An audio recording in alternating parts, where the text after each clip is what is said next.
We're just a touch after 7:30 here, and people might join on as well. But I just want to thank everyone for joining this morning. My name is Corey McKinney. I'm a conservationist for the Iowa Soybean Association.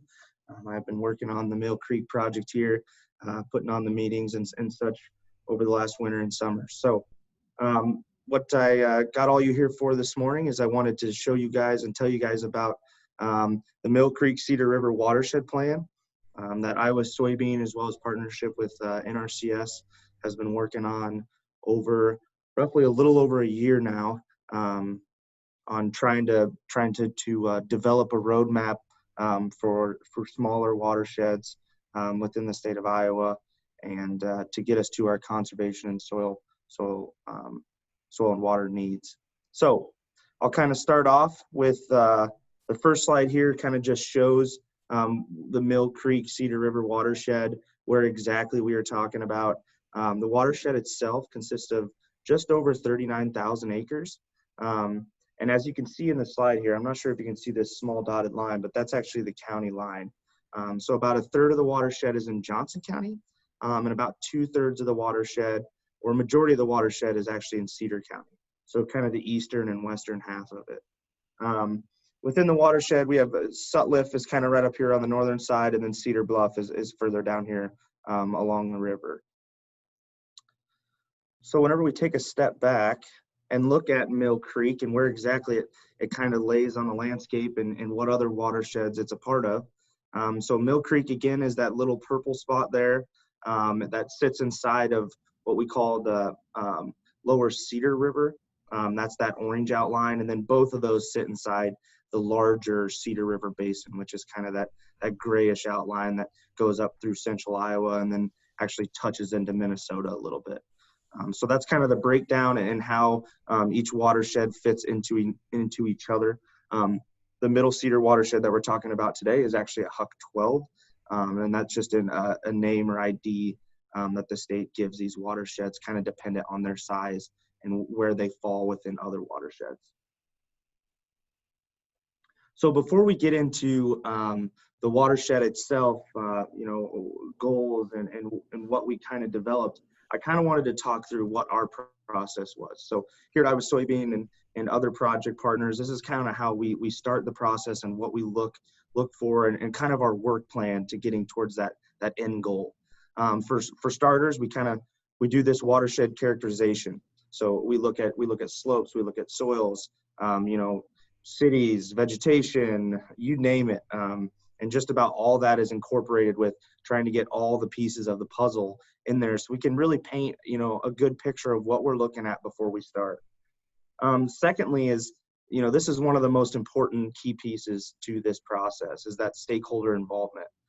So stakeholders can be producers, they can be landowners, they can be city people that, municipalities, county. It's anyone that's kind of got a piece or a chip in the game when it comes to that watershed. So they need to be involved. This is their watershed. We want to hear from you guys and everyone else that has that opinion to put forth and help us, guide this watershed to create the best plan that we can. So when we step down from stakeholder involvement, that leads perfectly into this goal development. So we really base that goal development off of the stakeholders. We want to hear what your goals are, where would you like to see the watershed, as well as on top of goal development, we want to see previous goals that's been met. What have we done up to date, or what have you guys done up to date for your, conservation or soil and water goals? So where were we? Where do we want to be? And that's really important for that, because this whole plan is kind of built off of these goals. So from those goal developments, what we've been doing over the last summer here is putting these meetings together with those stakeholders to kind of, develop those goals, as well as, how do we meet those goals? Whether that be, I talk a lot about our conservation toolbox. There's a lot of tools in that toolbox to reach, specific concerns or goals, whether that be, nitrate or erosion or phosphorus or soil health. There's a lot of different tools to do a lot of different jobs. So figuring out what tools we want to use to meet those goals is important. And then from then, we can kind of develop that watershed plan. So where we are currently is kind of in between that approaches for the goals and acquiring resources to implement the program. So we've had the stakeholder involvement, we've generated the goals, we know how we want to reach the goals, the watershed plan has been created, and I'm telling you guys about it today. And the next steps is, now that we have a plan in place, we need to try to get those resources, whether that be funding or technical assistance. That can come in a variety of different ways to help implement and fulfill the plan that we've created. And then once we have that, that funding or that TA, we can move towards that implementation. So following that plan, we have the background there. We hopefully have the funding, the money there to move into implementation. And then from that, we do evaluation and monitoring, make sure what we're doing is working, as well as we can provide data and reports back to maybe those funding sources or whoever decides to, kind of hop on the ship with this watershed plan. So whenever I talked about stakeholder involvement and getting producers and landowners involved to create those goals. So this is an activity that we did at one of the watershed meetings, and I'm pretty positive it was the first one, is we had those producers, let's just chat about goals for the watershed. Where do we want to be? What have we started to do very well at, but there's a lot of room to grow, and kind of list those on this as a large sticky note, really is what it was.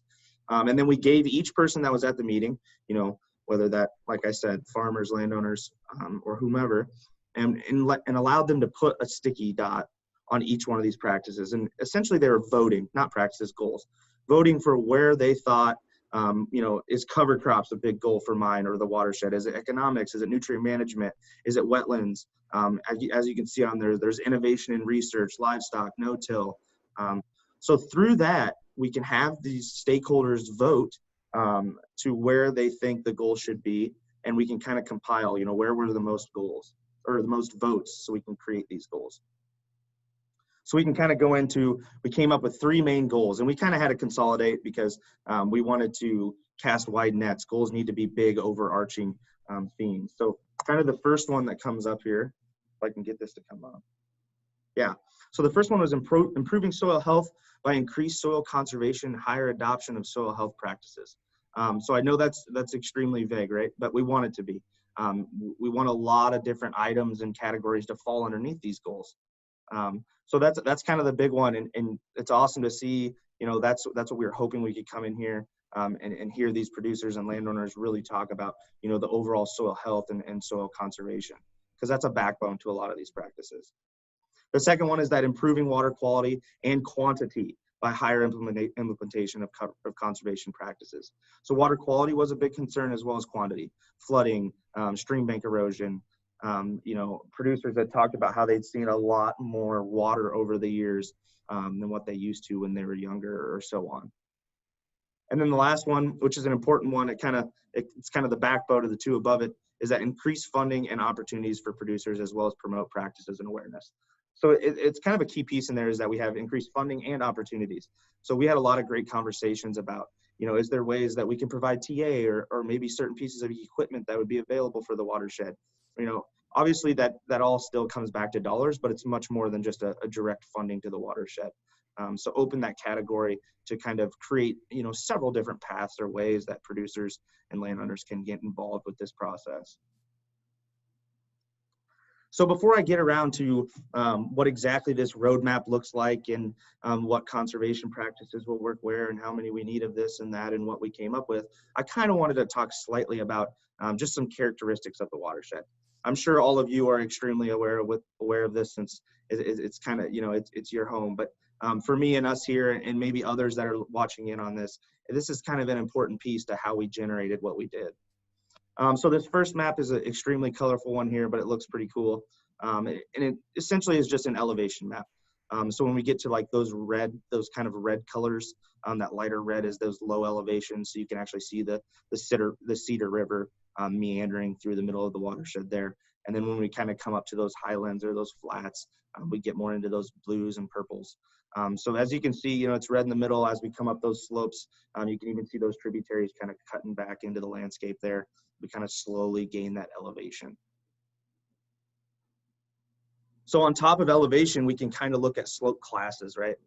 So these are color coordinated from red being, low slope classes, which we have the percentage on there, as well as those A, B, C, D, all the way up to G, that a lot of people are familiar with. But we see, much more of those, flatter areas kind of down there in that floodplain. And as we move up some of those tributaries and those ridges and gullies, we kind of see that color getting into those blues and those greens, which represent some of those steeper slopes. So overall, half of this watershed has 5% slopes or higher. This is kind of a cool map. You can definitely see some of those areas of those gullies and streams that are running into the Cedar River, where we see those steeper slopes kind of right there on the bank of the floodplain as well. And kind of down in that southwest corner to south corner, we see some of those, 25% or more, and, that 15 to 25% slopes, which is predicted. And then lastly, we can look at soil types as well as soil slopes and kind of come up with this HEL ground, or highly erodible land. That's a term that I'm sure most of you are familiar with. And we can also classify potentially highly erodible. So as you can see, that red there represents highly erodible ground, and the yellow represents that potentially erodible. So you can see that red overlaps with a lot of those areas that we've seen those higher slopes, as well as whenever we kind of throw in those soil types in there as well. That's a big contributing factor to if areas or soils are deemed as that highly erodible land. And lastly, whenever we throw all these maps together, we can kind of come up with this soil erosion risk. So we can look at soil type, we can look at HEL determinations, we can look at percent slope as well as elevation, and come up with this soil erosion risk. Overall, we kind of see in that southwest corner where we've seen, a lot of HEL ground was identified there, as well as some terrain that we had some pretty steep slopes. As you can guess, a lot of that down there is deemed as some, very high or even high, soil erosion risks. So the yellow ground is the low to none, the blues and the purples, we're getting up there in that high or very high. So this is a great way to kind of categorize or maybe outreach or target some practices or involvement when we're looking at a watershed and we want to maybe tackle that erosion aspect. We can use these maps like this to figure out where are those areas where we can get the best bang for our buck to implement some of these, and maybe some of those producers or landowners in those areas are willing to work with whoever that project partner might be to adapt their land to some of these practices. So, one of the most important things is productivity, right? Iowa is a farming state, so we definitely like to look at these. This is our CSR rating, corn suitability rating. So as you can imagine, a lot of those uplands, we see, fairly well CSR ratings, in that 60, 70 higher. Even I know the range goes to 100, and we might have some 100 patches in there, or that 80 to 100, but overall, we see some good corn suitability ratings. Obviously, down there in the floodplain or the steeper slopes, some of that CSR seems to drop. But overall, the watershed is fairly productive. So, leading into, we have good CSR ratings. So what's the current vegetation or current land use for the watershed? So as you can imagine, corn and soybeans takes up, just over half of it. So in the top left corner there, I kind of have a brief little chart that kind of shows, land use or vegetation use, as well as acres, and then percent of the watershed. And then on the right, I know the map is a little busy, but that's kind of represented in colors. It's broken down a little more just because of some of this modeling we use, kind of breaks it down into different forest types, and as well as, different pasture types and cut hay and so on. Excuse me. So corn and soybeans takes up the majority. The pasture comes in second. There's a decent amount of livestock in the watershed. We do see some forest and trees down there on the floodplains along the Cedar River, as well as some of those draws and steep slopes. A little bit of wetlands, some developed, it's pretty small. And then the other is, a variety of the grass and the other sorts of timber and so on. Make sure that I'm not, no one's messaging me. And that's the other thing too, please feel free to send a message in the chat there if you have any questions. I'm real good at rambling and kind of getting tunnel vision. So please feel free to send me a message there. So We looked at current vegetation use, and to figure out where we want to go, we need to look at where we're at. So we kind of did this quantitative of current conservation practices. This is an estimate. Some of this is done from some information from Iowa State, as well as road surveys and talking to producers and so on. But here's kind of our best estimate of what we're looking at.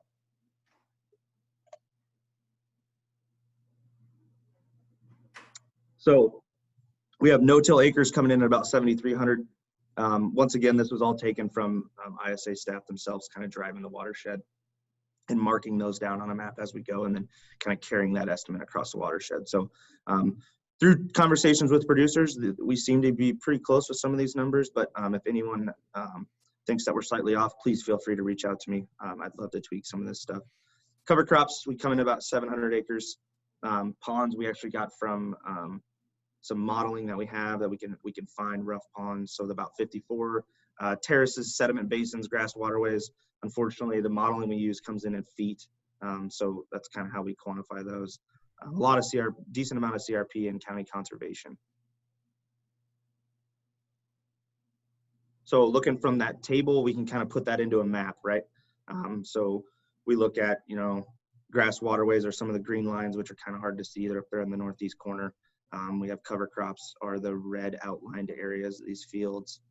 So you can kind of see some of them in here, kind of show some of those cover crop acres, as well as no-till is that brown. And then we kind of go into that perennial cover, which would be CRP or some sort of, permanent cover, I should say. And then public lands, which you see a lot of it right down here along the river. Johnson County has a good chunk down there. So when we look at current conservation and where we want to go, we can kind of set this chart up to what are our goals, where are we at currently, and we calculate some of these current goals based on the Iowa nutrient reduction strategy and we know through their research process how well these practices work, and overall we can calculate kind of where we are. Excuse me, got a tickle. So at the bottom here we have our nitrate. The blue bars represent where we're at. The orange bars represent where we want to be.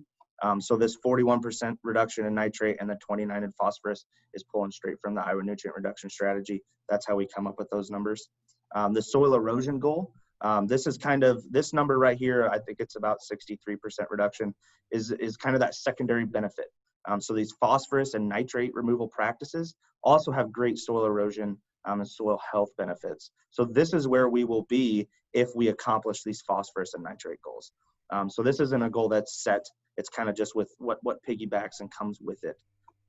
So one thing to note is that our phosphorus goal, or where we are to date, is much higher than what our nitrate was. And the reason being for that is because, in the past we had a great soil health influence. That's really what we were looking for. That's, we did fairly well at that. So we see that phosphorus coming with. As we move forward here, we're kind of focusing on nitrate. So that's why that goal may be slightly lower, because a lot of those soil health practices, I wouldn't say have no effect on nitrate, but nitrate's kind of a tricky one. It's more focused than what those, erosion or soil health practices are. So whenever we talk about, our goals, right, and how do we get those blue bars to meet the orange bars, so that, where we want to be is where our goal was. Well, we need those tools from that conservation toolbox that I was talking about, right? So the best way to figure out what tools are good for the job and what tools, farmers are most likely to use and implement, we kind of put this practice together that we did at one of the meetings in the West Branch Public Library, is that I put an arrow on the board that said more or less likely to be adopted. And then we had these conversations with everyone in the meeting, and they wrote down, any and every conservation and soil and water practice they could think of. And then I had them stick it on the board on, do they think it's more or less likely to be adopted in the watershed? So as you can see, there's a lot of sticky notes on here, and a lot of them are repeats because each individual did this practice. So with this practice, we can definitely figure out, well, what are some of the practices or tools that are likely to be adopted, and farmers know about them. They know they work here. They have great benefits. Well, then those are kind of the low-hanging fruit, right? We can promote those practices because the farmers they're likely to be adopted. They have good benefit. But we can also use this as an aspect of, You know, is there practices that maybe don't work as well here? Or is there practices that there's an education gap, that producers or farmers or landowners, you know, are unsure and don't know exactly how it works? So maybe that's why they fall a little down the less likely. But this is a great way to kind of capture, you know, what do the stakeholders in the watershed think will work? And let's really focus on those practices, because we want stuff to be implemented. We don't want to be, you know, telling or not telling, but suggesting on a watershed plan of so many of this practice when everyone voted is less likely to be implemented. Now, if there's a concern in there of education or people are unfamiliar with it, well, then that's also another obstacle or another goal that we can put forward to kind of get that sticky note for, say, down that bar closer to that more likely adoption. So when we look at practices, right, you know, we look at this conservation pyramid. So at the bottom here, we have soil health, right? It's the backbone of conservation. So it does really well at what it, you know, these practices do very good at what they do, but also it takes a lot of them to have a large impact. Same with kind of goes with in-field practices, you know, with our cover crops and our no-till. But as we move up the pyramid, you know, some of these practices have higher site constraints, so they only work in certain areas.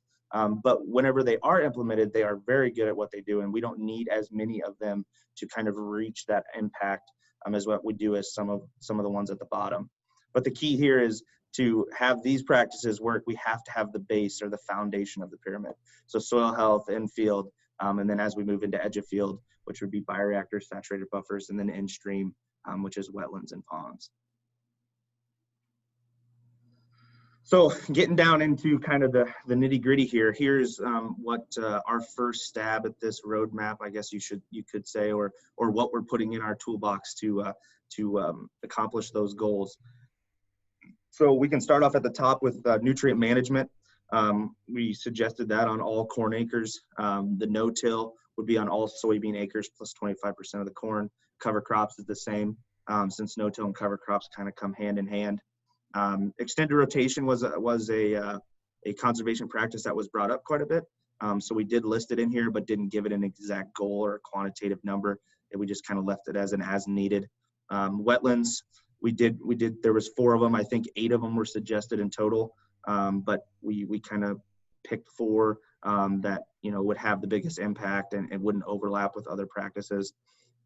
Farm ponds 20, saturated buffers and bioreactors 70 in total for both of them. That's not 70 apiece.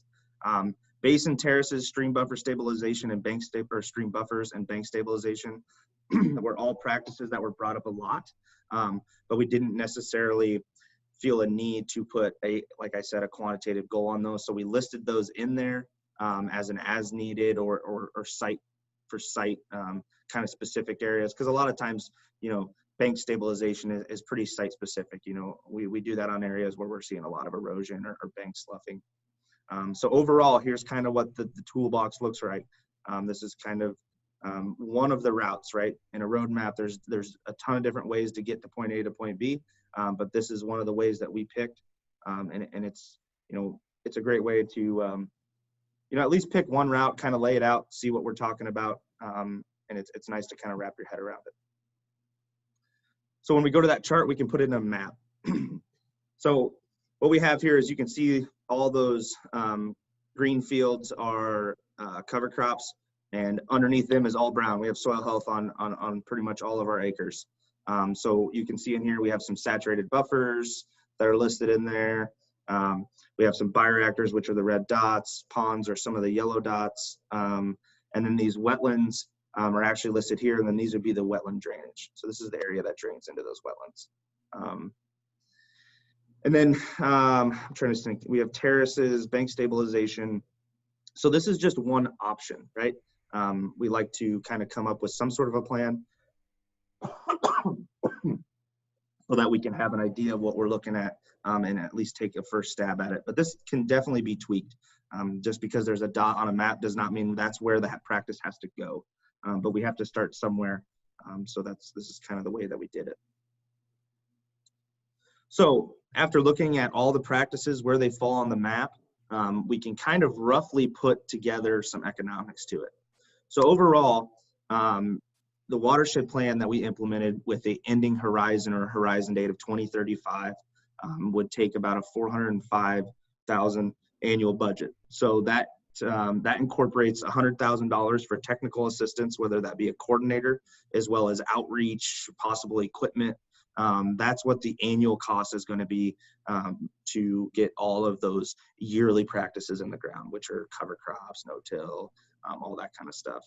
Whenever we look at some of those structural practices that are more permanent, it's about a $1.9 million initial, not initial, but capital will be needed for structural practices. So that's bioreactors, saturated buffers, wetlands, stream banks, stabilization, that kind of stuff.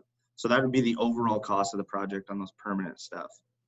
So to kind of put that into context, what I've done here is that I took the average yield for cedar in Johnson County, as well as the going rate for soybeans and corn, and was able to calculate a gross annual average for the watershed or annual revenue, which is about $14.3 million.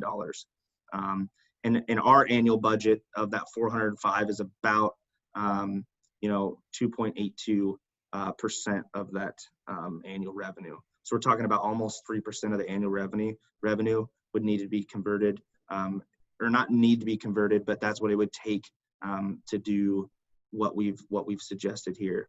When we look at long-term stuff, that 1.9 million, the capital needed for structural practices, what I've done there is actually taken the average land value for cedar in Johnson County and calculated out what the asset value is for the watershed. Excuse me. Sorry. And I was able to kind of come up with 166.6 million is the farmland asset value for the watershed.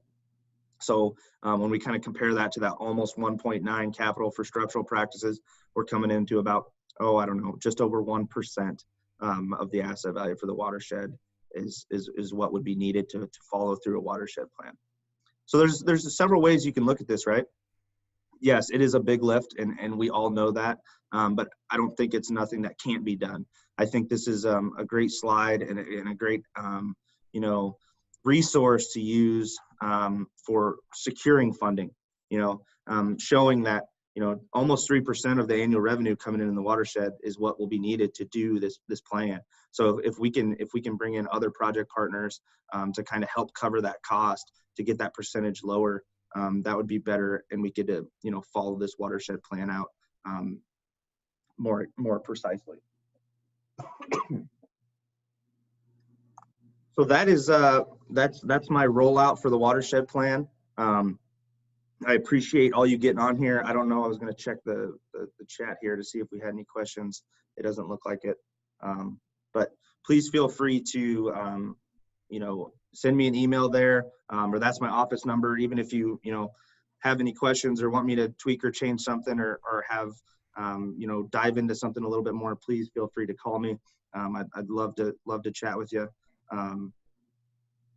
But yeah, that's pretty much what I have for this, and I appreciate all of you taking time out of your busy mornings to sit down and listen to me talk about this. But I think it's important, and having a plan in place definitely helps watersheds move forward and secure some of that funding, help those farmers and producers kind of tackle their conservation goals and get this ball rolling down the path of greater conservation needs.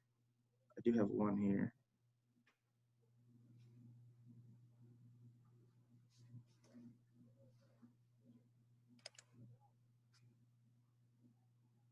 So someone asked, how did you determine or assume locations for best management practice adoption? For example, what 25% of corn was targeted? How were suitable pond locations ID'd? Yeah, so that's something that I kind of skipped over there. But what we do is we use, let me go up in some slides here. Yeah, so we have some,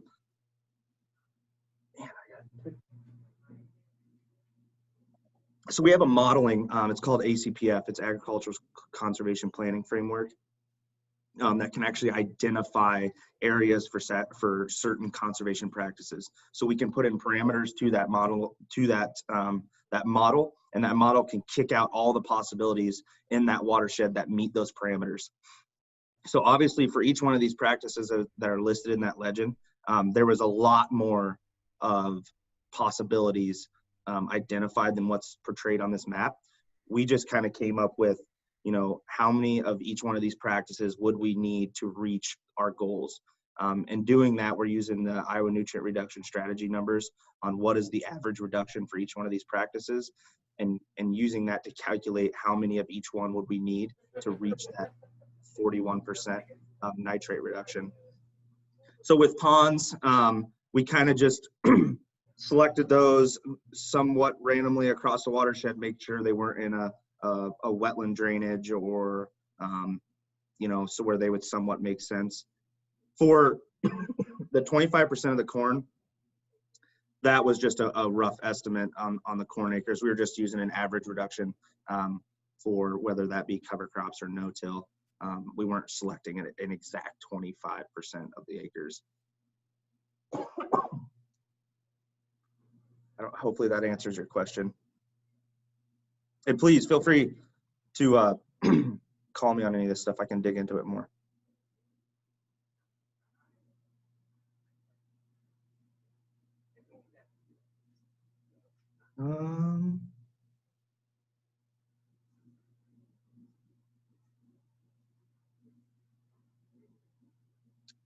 Alrighty, well, if no one else has any other questions, I can let you guys get back to your days, but I appreciate it. Once again, please reach out to me if you have any questions.